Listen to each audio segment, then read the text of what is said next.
Good morning, YouTube. It's Lewis with Rosebud's Travels. We're on our way to our third destination, and I tell you what, I'm loving this casita. I just drove through a drive-through at McDonald's to get some coffee, and there was no problem pulling the casita through the drive-through. It was great. I'm loving this small trailer situation. It makes maneuvering in places. I have no trouble in gas stations so far. I can even smaller gas stations. It's usually not a problem to take the casita in and get gas. So it's working out really well. And last night, if you saw the previous video, we were at Sam's Club, and we were going to camp at the Walmart, but the Walmart was a 24-hour Walmart, and it was busy all the time, and Sam's Club had a very quiet place, so it worked out really well. The Sam's Club was right next to the Walmart. They were connected. Yeah, the Sam's and Walmart share the same parking lot. So, and I had read other reviews where people said they parked at the Sam's Club instead of Walmart. And I understand why. They close at 8:30 and everybody leaves. And so it just calms down and it gets quieter quicker. So it's a good place to stay if you want a quick place to stay overnight. And that's exactly why we're doing what we're doing. The reason we're staying at some of these places is, one, it's a little less expensive, and the other thing is, well, it's a lot less expensive. It's free, but the other thing is they're usually very close to the highway that we're on and we're actually trying to get to a destination. So we're doing quick overnight stops and then continuing on. And we've never done this before, so we're kind of experiencing this and figuring it out. And yesterday, the other thing I found out is that there are all kinds of places that will help you in your RV experience. The welcome centers in Mississippi and Alabama had free dump stations that you can use. And we used one in Mississippi, and it had water, and it wasn't potable water. It wasn't potable water, but it was water for rinsing, and we used it for that. And the dump station worked perfectly fine. Everything. So we're finding out there's a lot of places that are accommodating to RVs.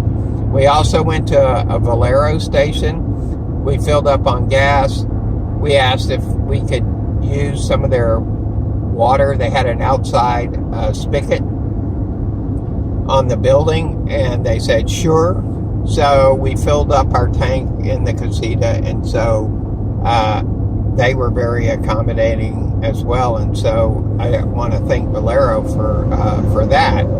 And we're finding out that there are a lot of people who are accommodating, companies and people who are accommodating to RV traveling. So we're not having trouble finding what we need. When we need potable water, we're able to find it. When we need a dump station, we can find it. So, you have any other comments? The only observation I have about staying at the Sam's or the Walmart is it's a Saturday night, so I don't know if this is a nightly occurrence or not, but there was a sweeper came through probably around 11:30, and it was very, very noisy and a little bit alarming, just from the noise it made. Other than that, it was quiet. It was comfortable sleeping there. You just park alongside the fence on the Sam's Club side. And of course we asked permission before we did that. And there was a good place to walk the dogs, and just a very pleasant experience considering it was a parking lot. Yeah, and this is in Tuscaloosa, Alabama. It's a Walmart. There's a Walmart Supercenter. We actually found it in RV Parky, and actually I've done a review in RV Parky for that particular location. And we asked at the Walmart first, and then we kind of realized that the Walmart was going to be super busy and noisy, because it's a 24-hour Walmart. So that would be a noisy place to try to camp, and that's the reason we moved across the parking lot to the Sam's Club, and on that side it's really quiet because they basically all leave. They all go home at 8:30 in the evening, so that makes that a much better place to stay. Okay, we're on our way. I'll update you as we go along. We stopped at a rest area in Alabama. We're still in Alabama, and this is a view kind of looking toward the picnic area of the rest area, and we're going to take off, and we're in the truck and RV section of the rest area, and we're going to take off, and we'll show you a little bit of what the terrain's like. It's really pretty driving. And at this rest area, there is also a dump station, and what we've noticed is there are dump stations in every rest area we've been in Alabama. So they're very accommodating for RV travel. I thought that was a good thing. We're going to get on the highway here. And you can see it's heavily wooded and it's hilly. And it's really kind of pretty. There's construction cones because they've just repaved this section of this is 59, right? It's 59. We're just headed north near Asheville, Alabama. I've also noticed that there is a whole lot of tire debris on the sides of the road, like from truck tire retreads and stuff. So I think you have to be conscious of debris along the road. That's for sure. And the other thing is when we've noticed is when pulling the casita, you're much more aware of how rough some roads are, and because of course it's bouncing the casita around when you're going on those rough roads, and there are quite a few roads that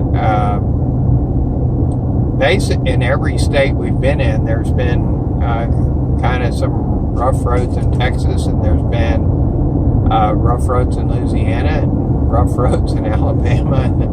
So previous to this section, which has been totally repaved, there was a pretty rough section of this same highway. It was pretty rough. So it's something to be aware of, and we're much more aware of it, and we may look into getting a shock kit for the casita to help level out some of these bumps, because there's a lot of them. The roads are not consistently smooth, so that does make a difference.